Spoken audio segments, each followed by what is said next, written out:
Hello all welcome back to my stories. ఒక వారం గడిచింది. ఇక్కడ ప్రతి నిమిషం రాజు గుర్తుకు వస్తున్నాడు సీతకు. పనేమీ చేసుకోకుండా రాజు ఫోటోను గుండెల మీద పెట్టుకొని చూసుకుంటూ పడుకుంది సీత.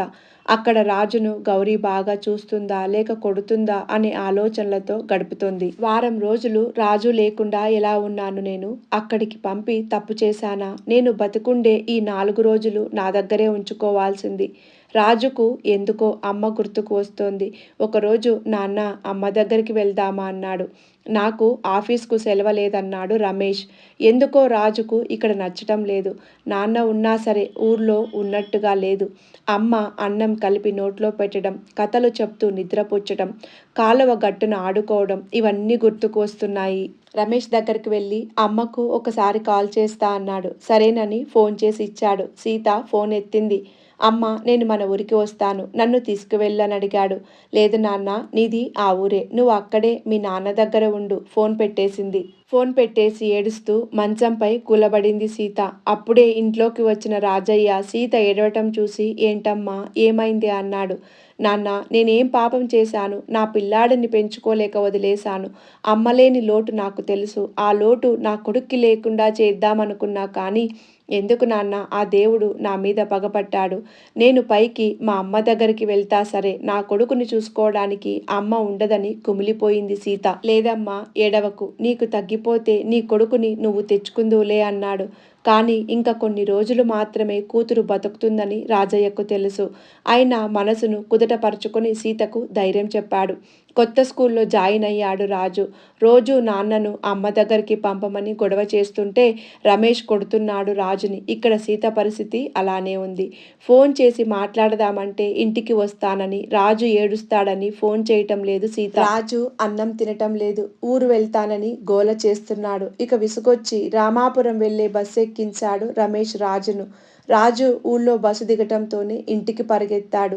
ఆ రోజే సీతకు రాజును చూడాలనిపిస్తున్నది. ఇక్కడికి వస్తే మళ్ళీ ఆ ఊరు వెళ్ళడని దిగులు పడుతూ కూర్చుంది. అమ్మ అనే పిలుపు వినిపిస్తే అది రాజు గొంతులాగా ఉందే. బయటకు వచ్చి చూస్తే గేటు తీసుకొని లోపలికి వస్తున్న రాజు కనిపించాడు. ఓపిక లేకపోయినా రాజు అంటూ వచ్చి దగ్గరకు తీసుకుంది. అమ్మ నేను నీ దగ్గరే ఉంటాను, నాన్న దగ్గరికి వెళ్ళనని ఏడుస్తున్నాడు. సరే నాన్న అట్లాగే దా, ముందు అన్నం తిందువు గాని అంటూ అన్నం పెట్టింది. అమ్మ గోరుముద్దలు తృప్తిగా తిన్నాడు. అమ్మ పక్కన కథలు వింటూ పడుకున్నాడు రాజు. రాజయ్య వచ్చి అమ్మ సీత, రాజు ఇంటికి వచ్చాడా? మీ ఆయన ఫోన్ చేశాడమ్మా రాజును పంపమని. తాత నేను ఎక్కడున్నానో కనుక్కో అంటూ దుప్పట్లో నుంచి అరిచాడు. ఇదిగో ఇక్కడ అంటూ రాజును దుప్పటి తీసి ఎత్తుకున్నాడు. వెధవ, వెళ్ళేదాకా తొందర, మళ్ళీ వచ్చేదాకా తొందర. రాజు చెవులు పట్టుకొని లాగుతూ అన్నాడు. పద హాస్పిటల్కి వెళ్దాం అన్నాడు రాజయ్య సీతను. రేపు వెళ్దాం నాన్న, మా అబ్బాయి వచ్చాడు, నేను రాను. ఆ డాక్టర్ రేపు ఉండడు, పోదాం పదమ్మా, పై వారం వెళ్దాం నాన్న అంది సీత.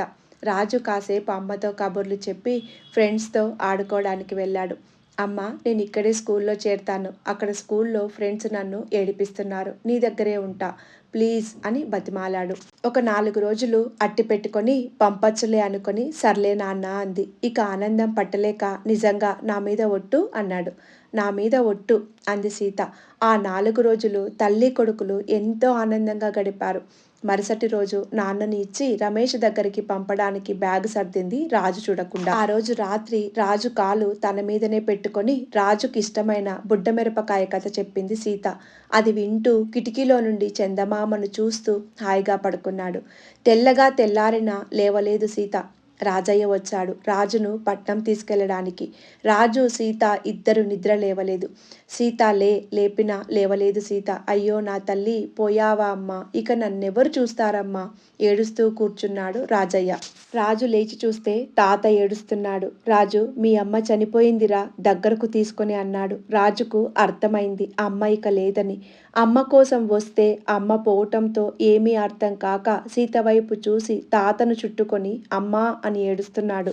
ఊర్లో జనాలందరూ వచ్చి రాజయ్యను ఓదారుస్తున్నారు. సీత తమ్ముడు శంకర్ వచ్చాడు. అక్క వదిలేసి వెళ్ళావా మమ్మల్ని? మా అమ్మ పోయిన దగ్గర నుంచి నన్ను ఒక తల్లిలాగా చూసుకుంది మా అక్క.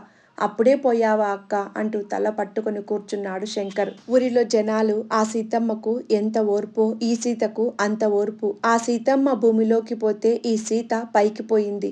జీవితంలో ఎన్నో ఎత్తుపల్లాలు చూసింది. 10వ ఏట నుంచే తల్లి పోతే ఇంటి పని వంట పని చేసేది. మా దగ్గర వంట నేర్చుకొని అప్పటి నుండి ఇప్పటి వరకు తన వంట తనే వండుకు తిన్నది. మాకెవరికి ఒంట్లో బాగోలేకపోయినా మా ఇంట్లోకి వచ్చి వంట చేసి పెట్టేది. అందరినీ ప్రేమగా పలకరించేది. ఎవరి కష్టాలు పడుతున్నా తను పడుతున్నట్లు బాధపడేది. అంతటి మంచి పిల్లకు ఈ జబ్బు రావటమేంటో ఆ దేవుడికి న్యాయం లేదని అనుకున్నారు అందరూ కంటతడి పెడుతూ. రమేష్ వచ్చాడు. రాజు నాన్న దగ్గరికి పోలేదు. రమేష్ను చూసి అందరూ సీత జబ్బున పడితే మందిప్పించలేదు కానీ ఇప్పుడు చూడ్డానికి వచ్చాడని నిష్ఠూరంగా వాళ్ళల్లో వాళ్ళు గొనుక్కున్నారు. ఈ పిచ్చిది సీత వాళ్ళ ఆయనను ఒక్క మాట కూడా అననిచ్చేది కాదు. ఆయన్ను నేను సుఖపెట్టలేదు కాబట్టి పెళ్లి చేసుకొని మంచి పని చేశాడని అంటుండేదని సీత గొప్ప మనసును గుర్తుకు తెచ్చుకున్నారు. సీత కార్యక్రమాలైన తర్వాత రాజును తనతో రమ్మని అడిగాడు రమేష్. రాను, నేనిక్కడ తాత మావయ్య దగ్గర ఉండి చదువుకుంటానన్నాడు రాజు. అవును బావా, మా దగ్గరే ఉంటాడు. వాడు తినే ముద్ద మా దగ్గర లేకపోలేదు. వాళ్ళమ్మ నన్ను పెంచింది. వాడి బాధ్యతను నేను తీసుకుంటాను. ఎప్పుడైనా వాడికి ఫోన్ చేసి వాడి వివరాలు కనుక్కుంటూ ఉంటే చాలు అన్నాడు నిష్ఠూరంగా శంకర్ బావ రమేష్తో. అలాగేనని వెళ్ళాడు రమేష్. తల్లిపోయిన బాధ నుండి కోలుకొని ఇప్పుడు ఆ ఊర్లోనే ఉండి చదువుకుంటాననే సంతోషంలో ఇప్పుడిప్పుడే స్కూల్కి వెళ్తున్నాడు. తర్వాత పెద్దై వాళ్ళమ్మ సీత కలను నెరవేర్చాడు రాజు. పెద్ద క్యాన్సర్ డాక్టర్గా ఆ ఊరిలోనే సీత పేరు మీద హాస్పిటల్ కట్టించి క్యాన్సర్ రోగులకు ఉచిత సేవలు అందిస్తున్నాడు రాజు. ఇది ఇవాల్టి కథ. ఈ కథ మీకు నచ్చితే లైక్ చేయండి, ఛానల్ని సబ్స్క్రైబ్ చేయండి. కథను లాస్ట్ వరకు చూసి విన్నందుకు ధన్యవాదాలు. మరొక మంచి కథతో మళ్ళీ కలుద్దాం.